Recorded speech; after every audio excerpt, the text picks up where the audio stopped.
The HOA enforcement officer thought he could intimidate an old rancher with fancy legal papers and a shiny badge. He drove his pristine white truck right through the locked gate, past the private property signs, straight onto land that had been in our family for 4 generations. But Grandpa Jake had survived the Korean War, raised cattle through 3 droughts, and buried 2 sons. When that arrogant city boy stepped out of his truck, flashing his clipboard like a weapon, he had no idea he'd just poked the wrong bear.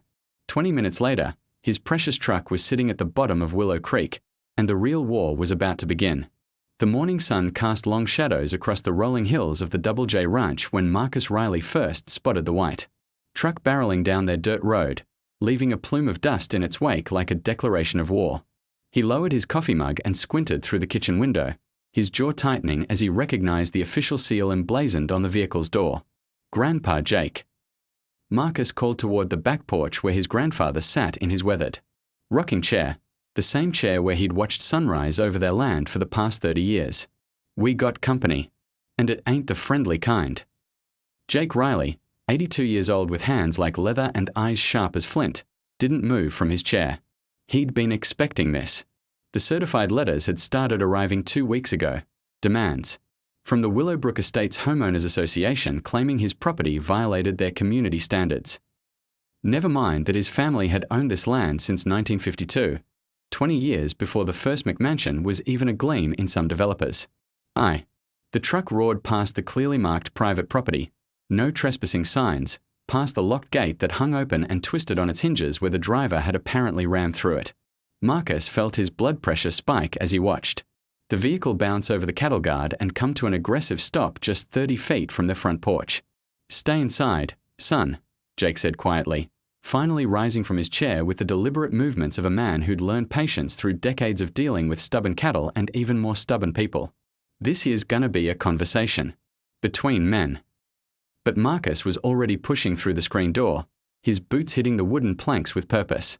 At 35, he was built like the construction foreman he'd been before coming home to help run the ranch, broad shoulders, calloused hands, and zero tolerance for bullies. "Like hell I'm staying inside while some suit destroys our gate." The truck door slammed shut with the sharp finality of a judge's gavel. Out stepped a man in his 40s wearing a crisp white button-down shirt, pressed khakis, and the kind of arrogant smirk that came from wielding authority over people who couldn't fight back. His name tag read Derek Morrison, Compliance Enforcement Officer. Derek surveyed the property with the disdain of someone inspecting a condemned building. His gaze swept over the weathered barn, the split-rail fencing, the vegetable garden where Jake's late wife had planted tomatoes every spring for 40 years, and finally landed on the modest ranch house that had sheltered 3 generations of Rileys.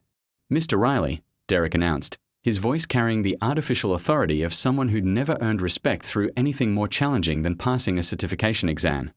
"I'm here to conduct an official inspection pursuant to violations cited in your notices. You've failed to respond to multiple communications from the Willowbrook Estates HOA regarding non-compliance issues." Jake stepped forward, his boots scraping against the wooden porch. Despite his age, he still cut an imposing figure, 6 feet, of weathered determination topped with steel grey hair and a mustache that had intimidated cattle rustlers and tax assessors alike. "Son," Jake said, his voice carrying the quiet danger of a rattlesnake's warning, "you just drove through my locked gate onto private property without permission. That's called trespassing, and around these parts, it can be hazardous to your health." Derek's smirk widened as he pulled a leather folder from his truck. "Actually, Mr. Riley, according to the revised community covenants filed with the county last month, this property falls within the extended jurisdiction of the Willowbrook Estates HOA. You are now subject to our community standards and regulations." He waved the papers like a banner of conquest. "Your failure to maintain acceptable landscaping, your use of non-approved outbuildings, and your livestock operations are all in direct violation of our community standards." Marcus stepped beside his grandfather, his fists clenching. "Community standards. This land was here before your whole damn subdivision existed." "Language, Mr. Riley," Derek said with mock disapproval. "Such outbursts only reinforce the necessity of bringing this property into compliance with civilized community standards." The word civilized hung in the air like a lit fuse. Jake's weathered face darkened, and Marcus could practically feel the temperature dropped 10 degrees. This wasn't just about property rights anymore. This was about respect, about heritage, about everything their family had built and defended for 70 years. "Let me get this straight," Jake said, his voice deceptively calm. "You're telling me that some paper pushers in an office building somewhere decided they own my land? Land my daddy bought with his own sweat and blood? Land where my sons learned to ride, where my wife planted her garden, where I buried 2 good dogs and the best woman who ever drew breath." Derek consulted his clipboard with the enthusiasm of someone who genuinely enjoyed ruining people's days. "Emotional appeals won't change the legal reality, Mr. Riley. The HOA has filed the proper documentation with county zoning. This property is now subject to our authority. You have 30 days to begin compliance procedures or face daily fines of $500. $500 a day. Marcus exploded. For what? Having a barn? Growing vegetables? Raising cattle like we've done for decades? For operating an agricultural business in a residential zone without proper permits, Derek replied smoothly. For maintaining structures that don't meet current aesthetic standards. For landscaping that fails to conform to community beautification requirements. He gestured dismissively toward Jake's prized vegetable garden. Frankly, this entire property is an eyesore that's dragging down property values for the entire community. Jake stood silent for a long moment, studying Derek with the same intensity he'd once used to evaluate livestock buyers trying to cheat him. Finally, he spoke, his words measured and deliberate. "Son, you see that creek down yonder?" Jake pointed toward the line of cottonwood trees that marked where Willow Creek wound through their property.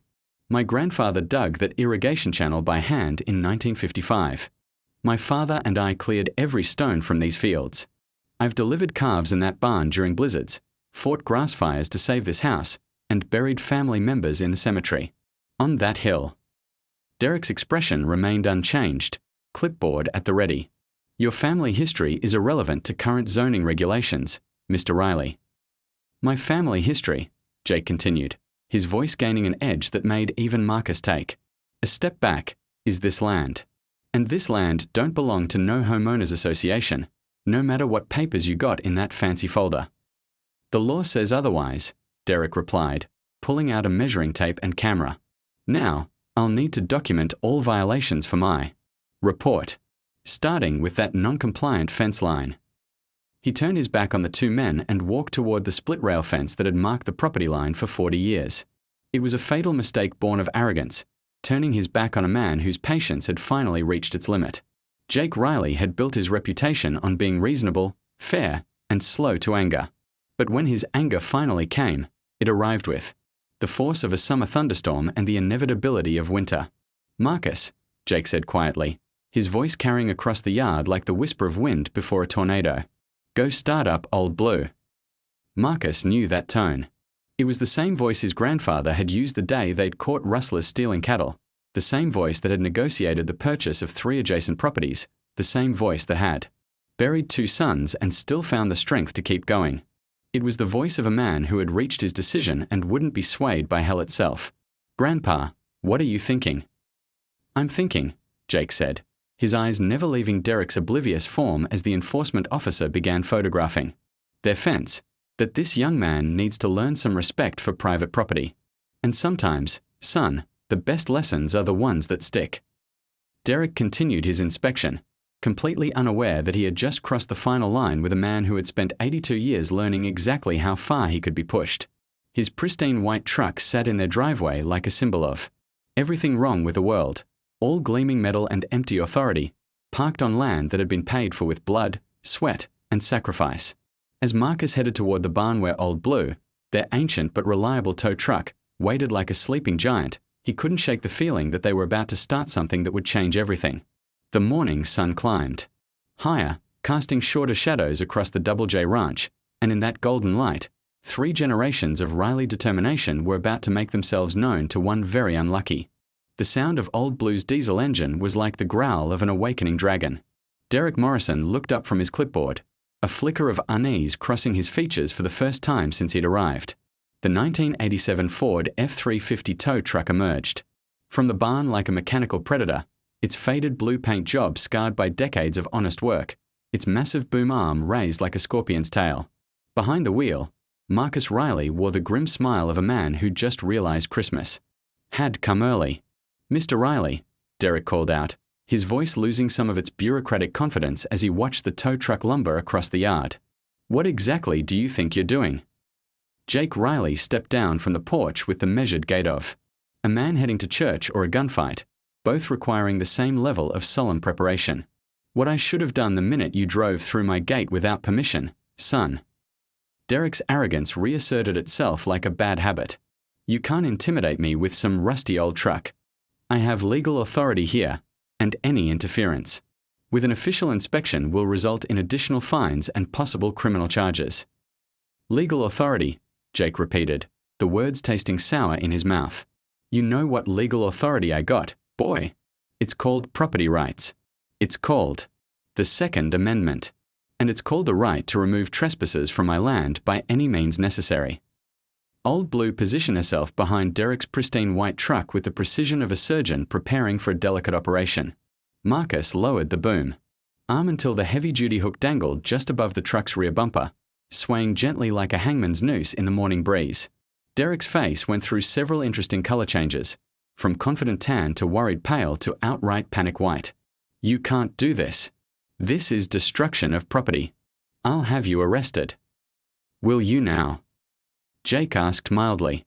He walked over to Derek's truck and peered through the driver's side window. "Well, looky here. Keys still in the ignition.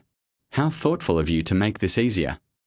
The enforcement officer lunged toward his vehicle, but Marcus was already out of the tow truck, his 6-foot frame blocking the path like a mountain. Derek bounced off him and stumbled backward, his clipboard scattering papers across the dusty ground. Now, Jake said, picking up one of the fallen documents. "Let's see what kind of legal authority you're waving around here." He held the paper at arm's length, squinting at the small print. "Willowbrook Estates HOA Emergency Community Standards Enforcement Order, subsection 12, paragraph 47. Well, ain't this interesting?" Derek straightened his shirt and tried to regain his composure. "Those documents give me full authority to inspect and cite any property within the designated community boundaries." "Community boundaries," Jake repeated thoughtfully. "Marcus, you remember when we had this property surveyed last spring?" "Sure do, Grandpa. County surveyor came out, marked every corner, updated all the legal descriptions. Even found out we own an extra 20 feet along the creek that we didn't know about." Jake smiled, and it wasn't a pleasant expression. "That's right. And according to the official county records, our property line runs exactly." He walked to a steel post driven deep into the ground, painted bright orange and marked with official surveyor's tape. "Right here. Which means, Mr. Morrison, that your fancy HOA's community boundaries don't include 1 square inch of Riley land." Derek's face went through another color transformation, this time settling on a sickly green. "That's impossible. Our legal team verified the boundaries. We filed all the proper paperwork." "With who?" Marcus asked, genuinely curious. "Because we checked with the county clerk's office yesterday, and they don't have any record of your HOA filing anything related to this property." The enforcement officer fumbled for his phone, his fingers shaking slightly. "I need to make a call. There's obviously been some kind of mistake." "Oh, there's been a mistake all right," Jake agreed. "But it ain't ours." He nodded toward Marcus, who activated Old Blue's hydraulic system. The boom arm descended with mechanical precision, the hook settling around the truck's trailer hitch with a satisfying click. Derek's phone call was interrupted by the sound of chains being secured. "Wait. You can't. This is illegal. I'm calling the sheriff." "You do that," Jake said conversationally. "Sheriff Martinez is a good man. Known him for 15 years. His daddy used to buy cattle from me. Might be interested to hear about someone trespassing on my property, destroying my gate, and making fraudulent legal claims." The hydraulic system whined as Marcus began lifting the rear end of Derek's truck. The white vehicle rose into the air like a mechanical surrender, its front wheels still touching the ground but its dignity thoroughly compromised. Derek jabbed frantically at his phone. "Sheriff's Department?" "Yes, this is Derek Morrison, Willowbrook Estates HOA Compliance Officer. I need immediate assistance. Some crazy ranchers are stealing my truck. Jake cupped his ear theatrically. Did you hear that, Marcus? He called us crazy. And here I thought we were being perfectly reasonable. Awful rude of him, considering he's trespassing on our property, Marcus replied, climbing back into Old Blue's driver's seat. The diesel engine rumbled with satisfaction. Derek continued his increasingly frantic phone conversation. What do you mean I'm outside your jurisdiction? I'm at. Where exactly am I? He looked around wildly, finally noticing the county road markers. This is Brewster County, isn't it? But Willowbrook Estates is in Travis County. How can that be? Jake's grin widened. Son, you just figured out mistake number 2. Your HOA has about as much legal authority in Brewster County as I do in downtown Austin. Which is to say, none whatsoever. The reality of his situation began to dawn on Derek like a particularly unpleasant sunrise. But the GPS coordinates in my paperwork were probably copied wrong by whatever law firm your HOA hired, Marcus called out from the tow truck. Happens all the time when city lawyers try to deal with rural properties. They get their coordinates mixed up and end up claiming authority over land that's 3 counties away. Derek's phone rang. He answered it with desperate hope that quickly turned to horror. What do you mean the property descriptions don't match? I'm looking right at the Riley Ranch. How can there be 2 Riley ranches? His voice cracked. You're telling me I'm supposed to be at a different Riley Ranch? In Travis County? 40 miles from here. Jake walked over to Derek's truck, now suspended at an angle that would have made a carnival ride proud, and retrieved a business card. From the dashboard. Derek Morrison, Certified Community Standards Enforcement Specialist, he read aloud. Well, Derek, here's a free lesson in community standards, rural style. Old Blue began moving forward with the inexorable patience of a glacier. Derek's truck, now fully airborne except for its front wheels, followed along like an unwilling pet on a very expensive leash. Where are you taking my truck? Derek ran alongside the bizarre procession, his pressed khakis already showing dust, stains, and his perfectly styled hair beginning to show the effects of panic-induced perspiration. Community standards, son, Jake replied, walking beside the tow truck with the calm satisfaction of a man whose day was finally improving. See, around here, we believe in consequences. You trespass on a man's property, destroy his gate, threaten his livelihood, and insult his family's legacy. Well, there's got to be some education involved. They processed across the ranch like a parade designed by someone with a twisted sense of humor. Old Blue in the lead, Derek's truck dangling behind like a mechanical fish on a hook, Jake walking alongside. With his hands clasped behind his back, Marcus driving with the serene concentration of a man performing important work, and Derek jogging alongside in increasingly expensive shoes, pleading with various authorities on his phone. Yes, I understand. I was at the wrong property, Derek panted into his phone. But that doesn't give them the right to steal my truck. What do you mean I should have verified the address before conducting enforcement action? The procession wound through the ranch yard, past the barn where 3 generations of Riley cattle had been born, past the vegetable garden that Derek had dismissed as an eyesore, past the workshop where Jake's father had repaired everything from tractors to broken hearts. Each landmark stood as a testament to the life these men had built, brick by brick, season by season, year by year. And finally, inevitably, they arrived at Willow Creek. The creek ran clear and cold, fed by springs that had never gone dry even during the worst droughts. Cottonwood trees lined its banks, their leaves whispering secrets that only the wind understood. It was a place of peace, a place where Jake's grandchildren had caught their first fish, where his wife had scattered flower seeds that still bloomed every spring. It was also, as Derek was about to discover, approximately 4 feet deep. Now, then, Jake said, as Marcus positioned Old Blue at the creek's edge. Let's talk about community standards. Derek's phone had finally gone silent. Whatever conversation he'd been having with his supervisors, his lawyers, or his mother had apparently concluded with the kind of finality usually reserved for funerals and divorce proceedings. He stood at the water's edge, staring at his truck's precarious position, and for the first time since his arrival, seemed to grasp the full magnitude of his situation. Mr. Riley, he said, his voice now. 3 days after Derek Morrison's humiliating retreat, Jake Riley was enjoying his morning coffee when the convoy arrived. Not 1 car this time, but 4 gleaming black SUVs rolling down the ranch road like a funeral procession for common sense. Behind them came a white van with KWXT News emblazoned on its side, followed by what appeared to be half the legal establishment of Austin, Texas. Marcus stepped onto the porch, wiping grease from his hands with an old rag. He'd been fixing the irrigation pump, but the approaching vehicles demanded his attention like storm clouds demanding respect. "Looks like Derek made some phone calls," he observed. Jake set down his coffee mug and retrieved his reading glasses from his shirt pocket. At 82, he'd learned to conserve his energy for the fights that mattered, and this one was shaping up to be a doozy. The lead SUV disgorged a woman in her 50s wearing a power suit that probably cost more than most people's monthly mortgage. Her silver hair was pulled back in a style that suggested she'd been winning arguments since kindergarten, and her expression indicated she intended to continue that winning streak today. Behind her emerged a parade of assistants, lawyers, and what appeared to be Derek Morrison himself, looking significantly less confident than he had 3 days ago. The man walking beside the power suit was tall, thin, and radiated the kind of cold authority that came from never having been told no by anyone who mattered.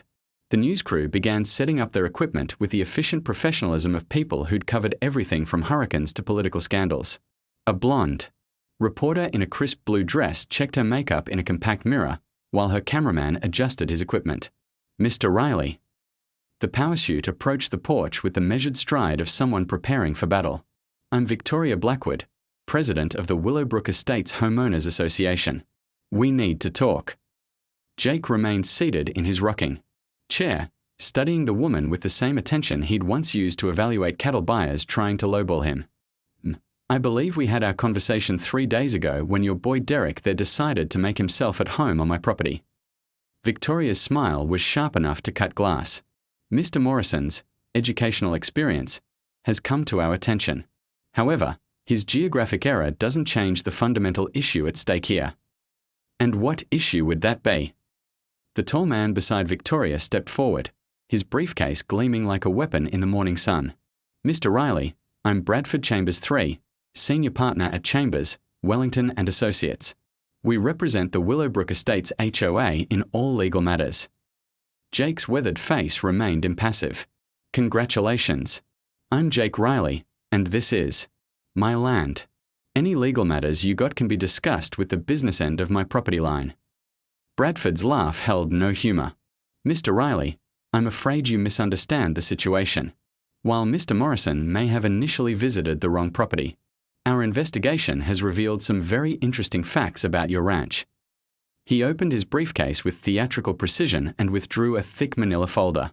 "According to county records, your property contains several environmental violations that fall under state jurisdiction. Improper waste management from your cattle operation, unpermitted water usage from the creek, and potential contamination of the watershed that supplies water to our community." Marcus felt his blood pressure spike, but Jake's voice remained calm. "That's a mighty interesting story, Mr. Chambers. You want to tell me where you got this information?" Victoria stepped forward, her power suit gleaming like armor. "We've hired environmental consultants, Mr. Riley, expert witnesses, engineers who will testify that your ranch poses a significant threat to the health and safety of our residents." The news reporter had finished her preparation and was now approaching with her microphone extended like a sword. "Mr. Riley, I'm Amanda Chen from KWXT News. We are here investigating reports of environmental violations and potential health hazards from this ranch operation. Do you have any comment?" Jake studied the reporter with the same attention he'd given the lawyers. Unlike them, her expression showed genuine curiosity rather than manufactured outrage. "Miss, you seem like a reasonable person. Let me ask you something.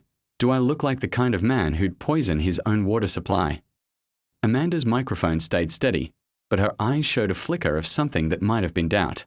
"According to the HOA's environmental report, there are serious concerns about runoff from your cattle operation affecting the watershed."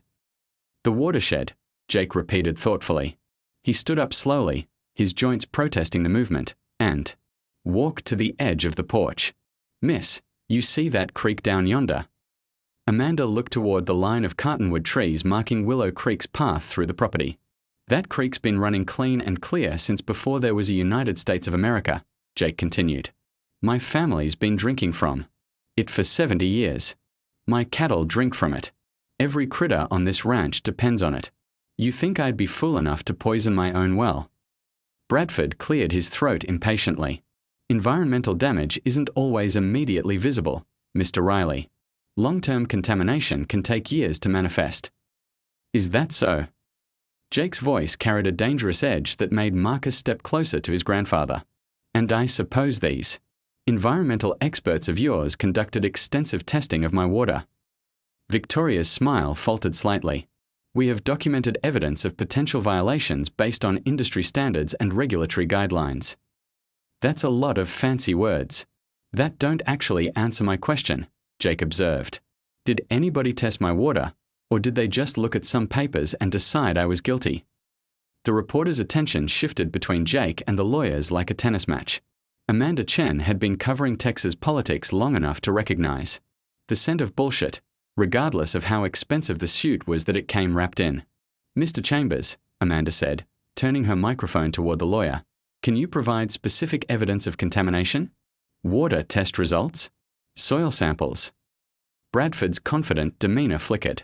The environmental assessment is based on established protocols for evaluating potential hazards in agricultural operations. So that's a no, Marcus interjected. You're accusing us of environmental crimes based on a desk review by people who've probably never set foot on a working ranch. Derek Morrison, who had been trying to make himself invisible behind the wall of lawyers and SUVs, finally spoke up. Mr. Riley, I want to apologize again for the confusion about the property boundaries, but the environmental concerns are separate from the HOA jurisdiction issue. Jake turned his attention to Derek with the focused intensity of a hawk spotting. Pray, son, 3 days ago you came onto my land with fake legal authority. Now you're back with different fake legal authority. What's next week gonna bring? The National Guard. Victoria stepped between Derek and Jake, her power suit rustling like armor. Mr. Riley, we are prepared to offer you a very generous settlement. The HOA is willing to purchase your property at above market value, which would solve everyone's problems. The words hung in the morning air like smoke from a brush fire. Marcus felt something cold settle in his stomach as he realized what this had always been about. This wasn't about environmental protection or community standards. It was about real estate acquisition. Jake's expression didn't change, but something dangerous flickered in his eyes. Are you suggesting that all this legal theater is just a fancy way of trying to force me to sell my land? We are suggesting, Bradford said smoothly, that there are mutually beneficial solutions to complex problems. Your property has significant environmental liabilities. The cost of remediation could be substantial. A sale would eliminate those concerns while providing you with the capital to relocate somewhere more suitable. Amanda's reporter instincts kicked into overdrive. This wasn't a story about environmental violations anymore. This was about land grabbing, corporate bullying, and the kind of David versus Goliath conflict that played well on the evening news. Mr. Chambers, she said, her microphone now pointing at the lawyer like an accusation. Are you saying the HOA is using environmental regulations as leverage to force a property sale?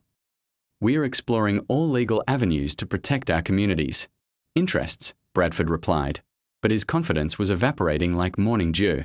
Jake walked down from the porch, his boots hitting the packed earth with the finality of a judge's gavel. Despite his age, he moved with the deliberate purpose of a man who'd made his decision and wouldn't be swayed by promises, threats, or lawyers in expensive suits. Let me tell you something about this land, Jake said, his voice carrying across the ranch yard with the authority of absolute truth. My daddy bought it in 1952 with money he saved working 3 jobs during the Depression. He cleared rocks from these fields with his bare hands. He dug the irrigation channels with a shovel. And determination. He gestured toward the barn, the house, the carefully maintained fences that marked generations of hard work. I raised my children here. Buried my parents here. Lost 2 sons in Vietnam and Afghanistan, and their memory is in every acre of this place. Victoria opened her mouth to speak, but Jake held up a hand that brooked no interruption. My grandson Marcus there came home from the city to help keep this 2 weeks after the convoy incident, Jake Riley was repairing fence line when he spotted the dust cloud approaching from the east. This time, however, the vehicle wasn't a gleaming SUV or a news van. It was a battered pickup truck that had seen more honest work than a politician's conscience. The truck pulled up to the ranch house, And out stepped a man who looked like he'd been carved from the same oak trees that dotted the Texas landscape. "You Jake Riley," the stranger called out, his voice carrying the authority of someone who'd earned his respect through sweat rather than inheritance. Jake set down his wire cutters and studied the newcomer.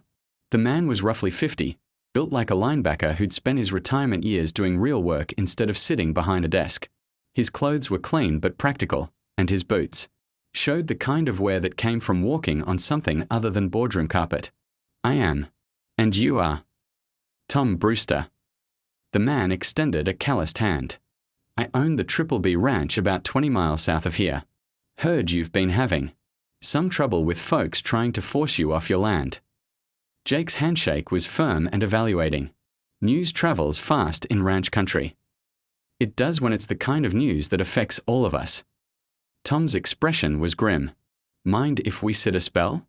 I got some things you need to hear." They settled on the porch with glasses of sweet tea, the universal Texas lubricant for serious conversations. Tom took a long drink, gathering his thoughts like a man preparing to deliver bad news at a funeral. "Jake, what happened to you 2 weeks ago? That wasn't random. That wasn't some mistake by an overeager HOA enforcement officer. That was a test run." Jake's rocking chair stopped moving. Test run for what? For the biggest land grab this part of Texas has seen since the railroad wars. Tom set down his glass with the careful precision of a man delivering a bomb. "There's a development consortium called Pinnacle Properties. They've been buying up ranch land all across this region, using every legal trick in the book to force folks to sell."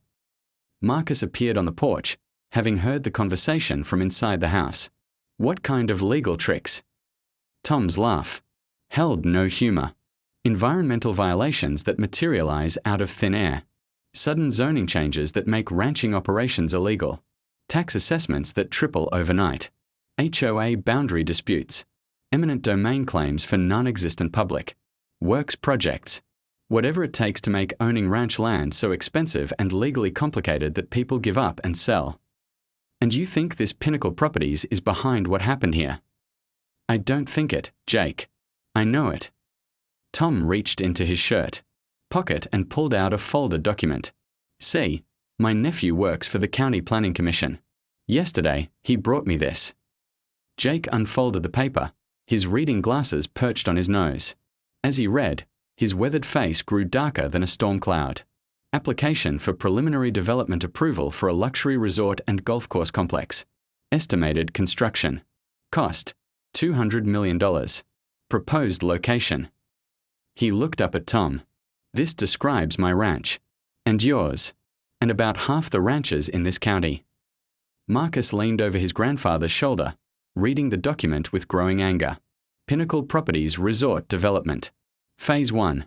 Acquisition of approximately 15,000 acres of prime ranch land along Willow Creek for construction of championship golf course, luxury accommodations, and exclusive residential community."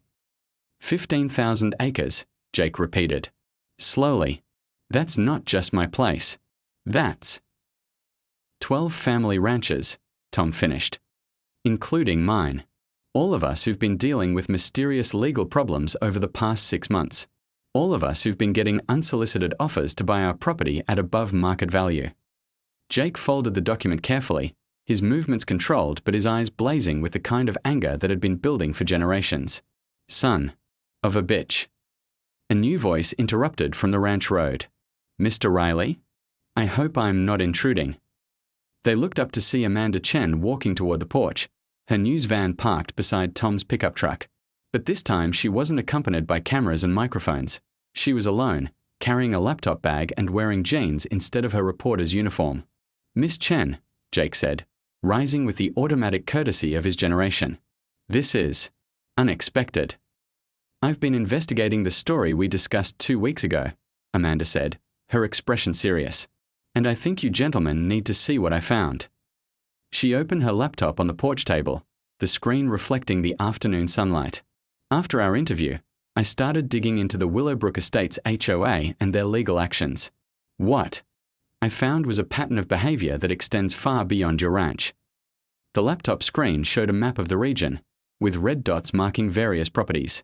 Each of these dots represents a ranch that's been targeted with legal actions over the past year.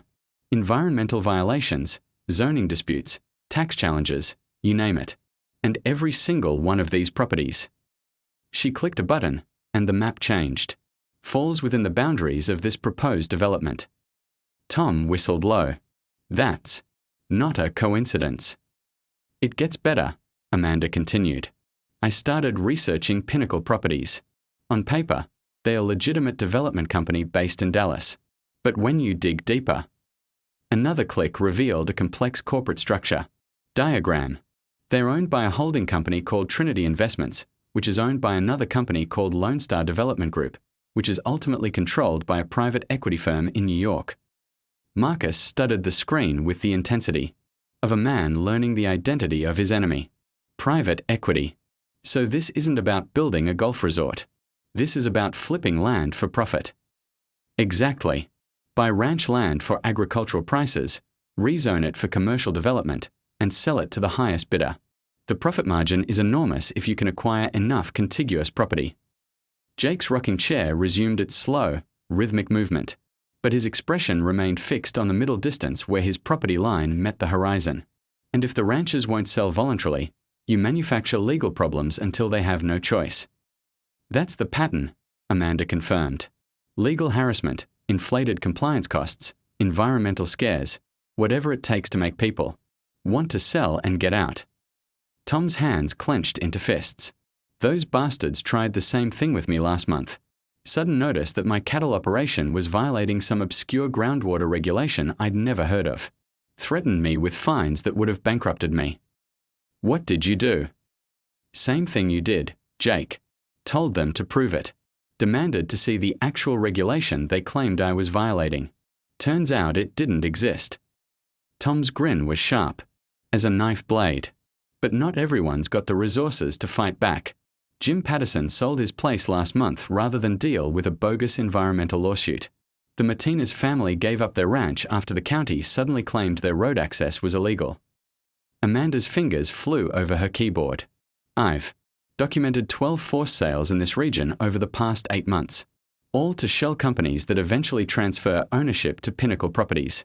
The total land acquisition represents over 40,000 acres. 40,000 acres, Jake repeated, the number rolling around in his mouth like a particularly bitter medicine. That's enough land to build a small city. Or a very large resort complex with exclusive residential developments, Amanda added. The preliminary plans call for 2 championship golf courses, a luxury hotel, vacation homes starting at $2 million, and a private airport. Marcus stood up abruptly, his chair scraping against the porch floor. They want to turn our home into a playground for rich people who've never done an honest day's work in their lives. That's exactly what they want, Tom agreed. And they're willing to destroy families and communities to do it. Jake continued rocking, his weathered hands folded over his stomach, his mind working through the implications like a chess master, studying the board. Amanda, how many of these affected ranchers are still fighting? Most of them sold rather than face years of legal battles they couldn't afford. But I count at least 6 properties where the owners are still resisting. 6 properties out of how many targeted? 23. The silence that followed was broken only by the sound of wind through the cottonwood trees and the distant lowing of cattle. Finally, Jake spoke, his voice carrying the weight of a decision that would change everything. Tom, you said your nephew works for the County Planning Commission. That's right. And Amanda, you've got documentation of this whole conspiracy. Every legal filing, every corporate connection, every forced sale. It's all documented. Jake stood up slowly, his joints protesting the movement, but his resolve stronger than it had been in years. Then it's time to stop playing defense and start playing offense. Marcus looked at his grandfather with a mixture of admiration and concern. What are you thinking, Grandpa? I'm thinking, Jake said, his voice gaining strength with each word, that these corporate vultures pick the wrong ranchers to mess with. They think because we are spread out across the county, we can't organize. They think because we are not lawyers and financiers, we can't fight back effectively. He walked to the edge of the porch, his gaze sweeping across the land that had shaped 3 generations of his family. But they fog. The community center in Cedar Creek hadn't seen this many pickup trucks since the county fair 3 years ago. By 6 o'clock on Saturday evening, the gravel parking lot looked like a convention of working vehicles, battered Ford F-150s, ancient Chevy Silverados, and Marcus's freshly washed Ram 2500 sitting among them like family members gathering for a reunion that might turn into a war council. Inside, the air was thick with tension, coffee fumes, and the kind of determination that had carved civilization. Out of wilderness, 23 ranchers and their families occupied folding chairs arranged in a rough circle, their weathered faces reflecting decades of fighting drought, market crashes, and government bureaucracy. But tonight, they were facing something different, a corporate enemy that fought with lawyers instead of nature and wore suits instead of drought. Jake Riley stood at the front of the room, his 82-year-old frame still commanding attention like a general addressing troops before battle. Behind him, Amanda Chen had set up a laptop connected to a borrowed projector, ready to present 2 weeks of investigative journalism that would change everything. "Folks," Jake began, his voice carrying easily to the back of the room, "I want to thank you all for coming tonight. I know Saturday evening is usually family time, but what we are dealing with affects all our families for generations to come." Tom Brewster raised his hand from the third row. "Jake, before we start, I think everyone should know. I got a call this afternoon from Bradford Chambers, that lawyer who's been representing the HOA. Seems they want to meet with me Monday morning about resolving outstanding issues with my ranch." A murmur ran through the room like wind through wheat. Sarah Martinez, whose family had run cattle on their property for 60 years, spoke up from the front row. "They called me too. Offered to buy my place for 30% above the county tax assessment. Said it would save me the unpleasantness of fighting environmental violations." "Environmental violations they can't prove," added Bill Patterson, whose brother had already sold his ranch rather than face similar harassment. "Because they don't exist." Jake nodded grimly. "That's exactly what we are here to talk about. Amanda, would you show these folks what you found?" Amanda clicked her laptop, and the projector screen filled with the same map she'd shown Jake and Tom, red dots marking targeted properties across 3 counties, forming a pattern that looked less like random harassment and more like a carefully planned military campaign. "Ladies and gentlemen," Amanda began, her reporter's training evident in her clear, authoritative delivery, "what you're looking at is the largest coordinated land grab in Texas history. Over the past 18 months, Pinnacle Properties and their shell companies have systematically targeted every ranch within this development zone." She clicked to the next slide, showing the corporate structure diagram. Pinnacle Properties is ultimately controlled by Meridian Capital, a private equity firm based in New York with over $3 billion in assets under management. Their business model is simple: identify undervalued rural land near growing metropolitan areas, acquire it through whatever means necessary, and flip it for massive profits. Marcus stood up from his seat beside his grandfather. "How massive are we talking about?" According to internal documents I obtained from a former Pinnacle employee, they expect to profit approximately $400 million from this project. They're buying ranch land at agricultural prices, typically $3,000 to $5,000 per acre, and selling it to resort developers for residential and commercial prices, $15,000 to $20,000 per acre. The room erupted in angry murmurs. These were people who understood profit margins, who'd spent their lives squeezing every dollar of value from difficult land and unpredictable markets. The idea of outside investors making 100% profits from their life's work struck them like a physical blow. Roy Henderson, whose great-grandfather had homesteaded his ranch in 1889, stood up slowly. "Amanda, you said whatever means necessary. What exactly does that include?" Amanda's expression grew grim. "Fraudulent environmental. Complaints filed with state agencies. Bribery of local officials to change zoning regulations. Hiring private investigators to find any possible legal vulnerabilities in property titles or estate transfers. Creating shell companies to file nuisance lawsuits designed to drain ranchers' legal defense funds." She clicked to another slide, showing a timeline of legal actions. In every case, the pattern is the same. First, they send an enforcement officer to create a legal pretext, usually environmental or zoning violations. Then they escalate to expensive legal challenges that most family ranchers can't afford to fight. Finally, they offer to buy the property for above market value as a way to resolve all legal issues. Jake had been listening with the focused Attention of a poker player studying his opponent's tells. Amanda, you mentioned internal documents from a former employee. What kind of documents? Email chains discussing specific properties and legal strategies. Financial projections showing expected profit margins. And most damning, instructions to field operatives on how to manufacture legal violations for properties that show no actual environmental or regulatory problems. The room fell silent except for the hum of the ancient air conditioning unit struggling against the Texas heat. Finally, Tom Brewster stood up, his jaw set with the kind of determination that had won the Alamo despite impossible odds. So what? You're telling us, Tom said slowly, is that these bastards have been filing false legal complaints, bribing officials, and using our own government against us to steal our land. That's exactly what I'm telling you. Jake walked to the center of the room, his presence commanding attention like a magnet drawing steel. Folks, we got a choice to make tonight. We can keep fighting these battles one by one, ranch by ranch, until they pick us off like wolves taking down a herd. Or we can band together and fight back as a community. Mary Ellen Garrett, whose husband had died 2 years ago leaving her to run their ranch alone, spoke up from the back of the room.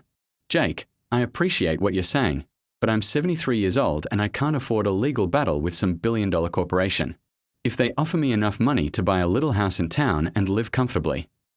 Mary Ellen, Jake interrupted gently, I understand. And nobody here would blame you for taking care of yourself. But let me ask you something. What happens to this community when all the ranches are gone? What happens to the kids who won't have grandparents' land to inherit? What happens to the businesses in town that depend on ranch families for their livelihood?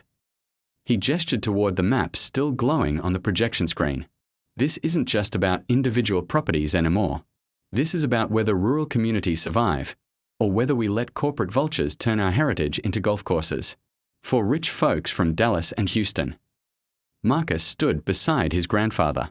Mrs. Garrett, with respect, they're not going to stop with the ranches. Once they control all this land, they'll control the water rights, the mineral rights, and the political power in this county. Your little house in town won't be worth much when the only jobs left are cleaning hotel rooms and mowing golf courses.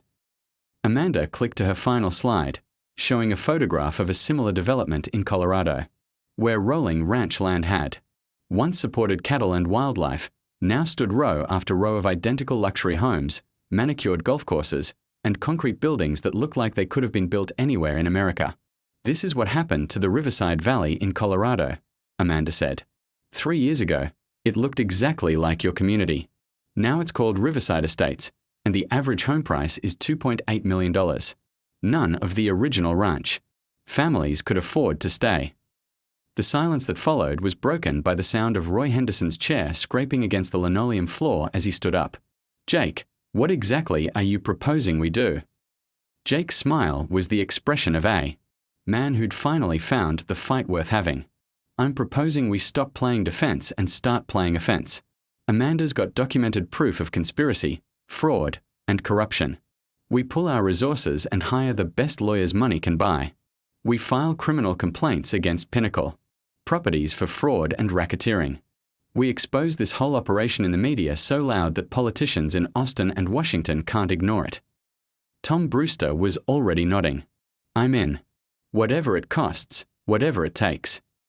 Same here, added Bill Patterson. They destroyed my brother's ranch with lies and fake legal threats. Time to return the favor. One by one, hands went up around the room. Mary Ellen Garrett was among the last to raise hers, but when she did, her voice carried the steel that had sustained her through 60 years of ranch life. If we are going to do this, we do it right. No half measures, no compromises. Jake felt something he hadn't experienced since his army days in Korea, the electric energy of a group of people united behind a common cause, ready to fight for something bigger than themselves.